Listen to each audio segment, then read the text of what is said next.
For thousands of years of human history, we have looked up at the night sky with the same fundamental belief that everything out there, the stars, the planets, the comets that streaked past all belong to a single cosmic family. Our solar system was an oasis, surrounded by an impassable void between the stars. Every wandering object in the night sky was a sibling, born from the same primordial cloud of gas and dust. But that belief has been shattered. In recent years, we have come to realize that the void is not empty. Occasionally, visitors from other star systems, true travelers from the interstellar dark, pay us a visit. First came Oumuamua, a strange, cigar-shaped anomaly that forced us to question the very definition of a natural object. Then came 2I divided by Borisov, a comfortingly familiar comet, reassuring us that other star systems were perhaps not so different from our own. And then, the third visitor arrived. Its name is 3I divided by Atlas. It did not come as a mysterious rock or a familiar snowball. It arrived as a paradox, an engine operating by rules we had never known. It is doing something that, by all accounts of our understanding, should be impossible. It is generating a colossal plume of water in the freezing depths of space. This is not just the story of a comet. This is the story of a mystery that challenges the foundations of our physics. A story of a messenger carrying secrets from a world we will never see. And that story begins with a simple question. Where is the energy coming from? To understand how profound this event is, we must become cosmic detectives. And every investigation begins at the crime scene. The scene, in this case, is a region of cold, dark space, over 300 million kilometers, or about 186 million miles, from our Sunday. To put that in perspective, this is a distance far beyond the orbit of Mars. Out here, the sun is just a brilliant star, not a warming ball of fire. The amount of solar energy reaching it is incredibly weak. Our physical models calculate that the surface temperature of 3I divided by Atlas is only around -70 degrees Celsius, or a frigid -94 degrees Fahrenheit. At that temperature, water ice has the structural integrity of granite. It is chemically inert. And this is where the crime occurs. Despite that bone-chilling cold, our sensors, from ground-based observatories to our keenest eyes in space, all register the same undeniable fact. 3I divided by Atlas is ejecting a massive amount of water vapor into space at a shockingly stable rate of about 40 kilograms per second. The number 40 kilograms per second may not sound like much, but let's put it in context. It's equivalent to ejecting the weight of an adult human into space every 2 seconds. It's enough to fill an Olympic-sized swimming pool in just a few weeks.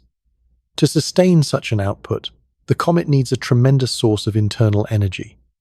But where would it get that energy? The sun is too far away to provide enough heat. Nuclear decay within a small comet is out of the question. This is the core paradox. We have a machine running at full power, but it isn't plugged in.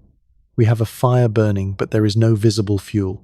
To solve this paradox, scientists around the world have had to dig into the strangest corners of astrophysics and chemistry. 3 primary suspects have been brought to light. The first theory suggests that perhaps we're looking at the wrong fuel. Maybe the engine isn't running on water ice, but on something far more volatile, a kind of rocket fuel hidden deep beneath the surface. The prime suspect for this fuel is carbon monoxide, or CO. Unlike water, which only turns to gas at relatively warm temperatures, frozen CO can boil at an incredibly low -200 degrees Celsius. In theory, even the faint warmth from the distant sun would be enough to trigger these pockets of frozen CO. The proposed scenario is this. 3I divided by Atlas is not a uniform snowball. It's more like a layered cake. The outer crust is mostly water ice and rock dust, relatively inert. But deep beneath, buried since its formation, are pockets of CO compressed under high pressure. As the comet travels through space, small temperature changes or micrometeoroid impacts could expose one of these pockets. Instantly, the frozen CO is exposed to the vacuum of space and sublimates explosively. It erupts outwards at supersonic speeds, like the gas from a violently shaken can of soda. This eruption is so powerful that it rips through the overlying water ice crust, dragging tons of the heavier material along with it. According to this theory, what we observe, the massive plume of water vapor, is actually just collateral damage. The water isn't the fuel, it's the exhaust smoke from the CO engine. This theory is compelling because it explains where the energy comes from. We have observed co-rich comets in our own solar system, like the great comet Hale-Bopp. However, the CO engine theory has a potentially fatal flaw. Eruptions from individual pockets should be erratic, like random geysers. They should produce sudden bursts of activity, followed by periods of quiet. But the activity of 3I divided by Atlas is surprisingly, almost unnervingly, stable. This stability suggests a different, more sophisticated mechanism is at work. This forced investigators to consider a second suspect, one that hails from the very dawn of the cosmos. The second suspect is not a different chemical, but a different state of matter itself, a primordial and unstable state known as amorphous ice. To understand this, forget the image of perfectly structured snowflakes. The ice in your freezer is crystalline ice. Its water molecules are arranged in a neat, stable, hexagonal lattice. This is the lowest energy state for solid water. But in the dark, frigid, molecular clouds between the stars, where temperatures are just a few degrees above absolute zero, water doesn't have the time or energy to arrange itself into a neat crystal. Instead, it freezes chaotically, flash frozen into a disordered solid state. This is amorphous ice. It's more like glass, an instantly frozen liquid. This state is incredibly unstable. It's like a tightly coiled spring, packed with potential energy.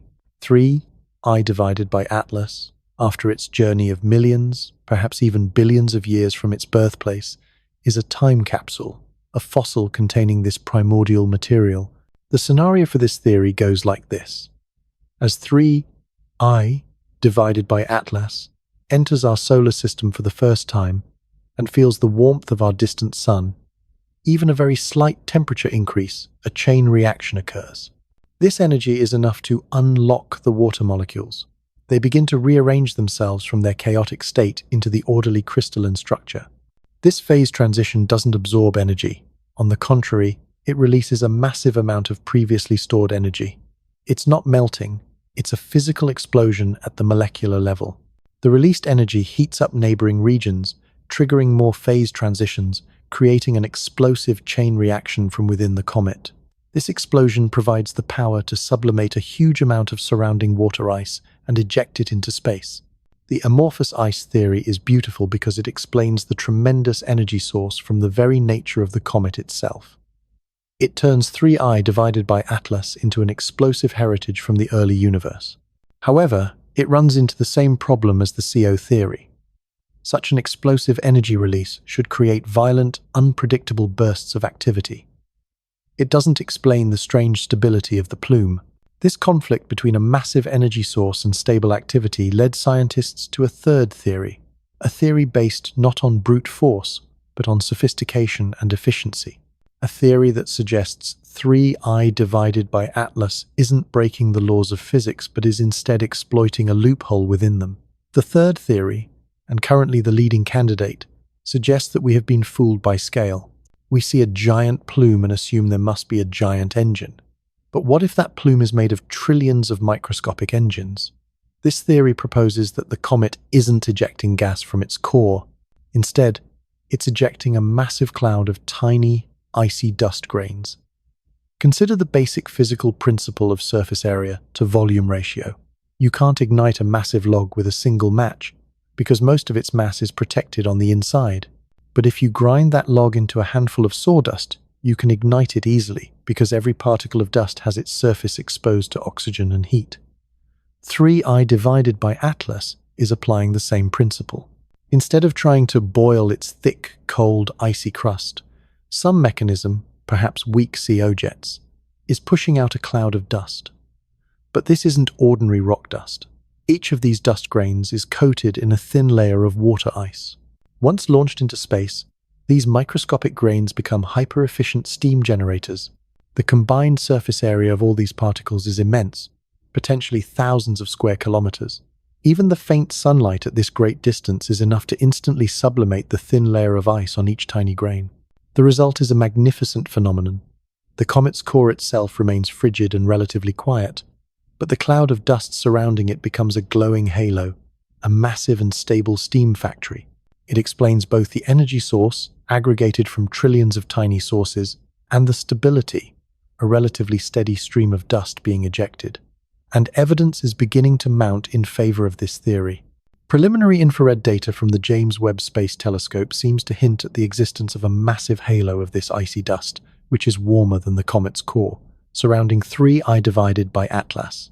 Scientists are now analyzing the spectrum of this halo, searching for the telltale signature of small ice grains. If confirmed, this would be the first time we've directly observed such a sophisticated mechanism in action. So, why does solving the mystery of a water plume on a distant rock matter so much? Because the answer to this mystery could reshape our understanding of life's place in the cosmos. For decades, we have entertained the panspermia hypothesis, the idea that life, or its building blocks, could travel between the stars on comets and asteroids. We also believe that the water on Earth may have been delivered by a rain of comets during the early days of the solar system. The icy dust storm mechanism of 3I divided by Atlas elevates these ideas to a new level. It demonstrates a hyper-efficient method for distributing water and any organic compounds trapped within it over a wide area. A comet like 3I divided by Atlas, passing through a young planetary system, could effectively seed multiple planets at once, providing them with the single most critical ingredient for life. Furthermore, the chemical composition of the plume itself is a treasure trove of information.